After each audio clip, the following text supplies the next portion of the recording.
Next up, we're going to start measuring our site, but before we do that, we need to talk a little bit about baselines, because baselines will form the anchor points for everything that we do from here on in. We need to know exactly where the points are on the baseline so that we can work out where all the other points on the rec site are going to be. Now, we looked a little bit about where the baseline could go on our rec site from our site sketch, but we need to make sure of one or two factors before we start to put them down. The first thing is the baseline needs to be straight. If the baseline is wrapped around a rock, it makes it very difficult for us to get an accurate measurement from it because we don't know what that is going to look like. We don't know how wrapped around the rock it's going to be. So we need to find somewhere that goes through the site that is straight.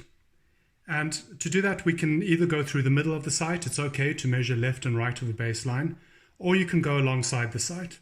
So looking at this site, the only real place we might be able to get a baseline is through here between the anchor and the rudder and the rocks.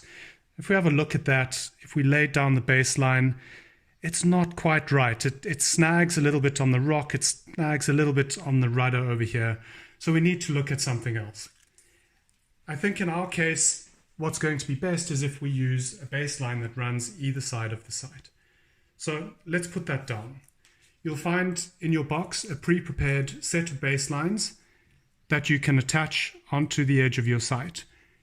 This is two baselines, one running along the length, the other across the width. And the reason that we've done this is because not all of the sites will be, all of the points on the site will be accessible from every point on the tape measure. For example, if you're trying to get at this point on the site and you only have this baseline here, you would have to go over the rocks, over the shipwreck, and you would have trouble getting accurate measurements on this side. So by putting two baselines in, we have much better access to the site overall. The baselines are really important because we will know where these baselines are. When we start to draw up our site maps on a piece of paper, we can plot the baselines first and then plot everything else on the site away from the baselines. If we don't know where the baselines are and how they've been laid down, we can never plot the site accurately. So it's really important that you spend some time thinking about your baselines, thinking about where you put them, and making sure that they will stay where they are, that they'll be accurate, and that they don't twist around any parts of the rec site. You also need to make sure that you can see the entire rec site from your baselines. If possible, you would like to put your baseline at a place where everything is horizontal, because as you start to measure up and down at an angle, the measurements become longer. As you know, probably from looking at Pythagoras and various other mathematical or geometry problems in your maths classes. So we want to try and get them to cover as much of the site as we can. We want to make sure that there's not too much change in the height, and we'll look at how we deal with that a bit later when we start to look at offsets and trilateration. But we want to make sure that we can see most of the site, or as much of the site as possible, from the baselines. You don't have to just have two baselines or one baseline. You can put in as many as you like, as long as you can put them in relation to each other.